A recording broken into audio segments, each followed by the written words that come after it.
एक बार महात्मा बुद्ध एक गांव में अपने शिष्यों के सहित घने पेड़ की छांव के नीचे बैठे थे। आसपास के गांव के बहुत से लोग अपनी अपनी मानसिक परेशानियां लेकर महात्मा बुद्ध के पास आ रहे थे। महात्मा बुद्ध उन सब की मानसिक परेशानियों का समाधान देते। सब लोग खुशी खुशी अपनी समस्याओं का समाधान पाकर वहां से लौट रहे थे। वहीं से कुछ दूर बैठा एक दुखी भिखारी खुद की किस्मत को कोसता हुआ बुद्ध के पास जाने वाले लोगों को देखकर यह सोचने लगा कि अभी कुछ देर पहले तो ये लोग दुखी मन से मुंह लटकाए उन महात्मा के पास गए थे और अब इतना खुश होकर वापस लौट रहे। आखिर माजरा क्या है? जरा मैं भी जाकर देखूं कि वो महात्मा ऐसा कौन सा खजाना बांट रहा है इन लोगों को जो इनके चेहरे पर खुशी से लाल हो गए। जब वह दुखी भिखारी कुछ नजदीक गया तो उसने देखा कि ये महात्मा तो लोगों को प्रवचन देकर लोगों को दुख का निवारण कर रहे हैं। यह देखकर भिखारी के मन में तीव्र इच्छा हुई कि क्यों ना मैं भी अपना दुख इन महात्मा को बता दूं। मुझे भी अपने दुख का समाधान अवश्य मिलेगा। बस फिर क्या था।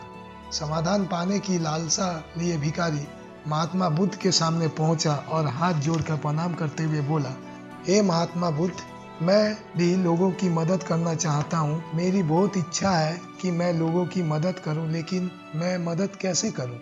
मैं तो बहुत गरीब हूँ, ना मेरे पास धन है, ना ही कोई वस्तु है जिससे मैं किसी की मदद कर सकूँ। मैं चाह कर भी किसी की मदद नहीं कर सकता। मुझे भगवान ने इतना गरीब क्यों बनाया?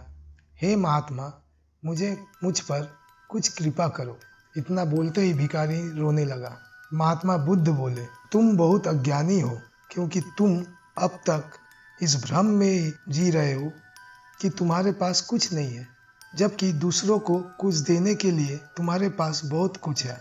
तुम बिना धन और वस्तु के भी दूसरों की मदद कर सकते हो। तुम्हारे पास जुबान है जिससे तुम मीठे शब्द बोलकर किसी के दुखी चेहरे पर मुस्कान ला सकते हो। इन्हीं शब्दों की ताकत से तुम किसी के भी टूटते हौसलों को फिर से मजबूत कर सकते हो। इन्हीं शब्दों की ताकत से तुम किसी के भी मन में सकारात्मक विचारधारा के बीज बो सकते हो, उसको गलत रास्ते पर जाने से रोक सकते हो। तुम्हारे पास 2 हाथ है जिससे तुम किसी भी कमजोर और लाचार की मदद कर सकते हो। तुम्हारे पास 2 आंखें हैं जिससे तुम किसी अंधे को रास्ता दिखा सकते हो। तुम किसी के लिए दुआ कर सकते हो सकता है तुम्हारी दुआ से किसी के बिगड़े काम बन जाए।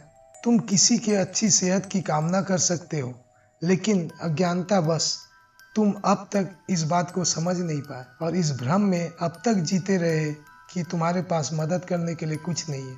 किसी की मदद करने के लिए ध्यान और वस्तु का होना आवश्यक नहीं है। बिना ध्यान और वस्तु के भी कई प्रकार लोगों के मदद किए जा सकते। महात्मा बुद्ध के ज्ञान से भरे इस सुंदर वचनों को सुन भिखारी के चेहरे पर मुस्कान आ गई और वह खुशी से झूमता हुआ वहां से चला गया। दोस्तों, महात्मा बुद्ध के इन बातों में कितना सुंदर ज्ञान जानने को मिला। आज के समय में ऐसे बहुत से लोग हैं जो सही सोच कर दुखी होते हैं कि मेरे पास ये नहीं है, वो नहीं है, बल्कि जो है उसी में संतोष करना सीखो और बिना किसी मतलब के लोगों की मदद करो। इसी से आपको परम सुख की प्राप्ति होगी।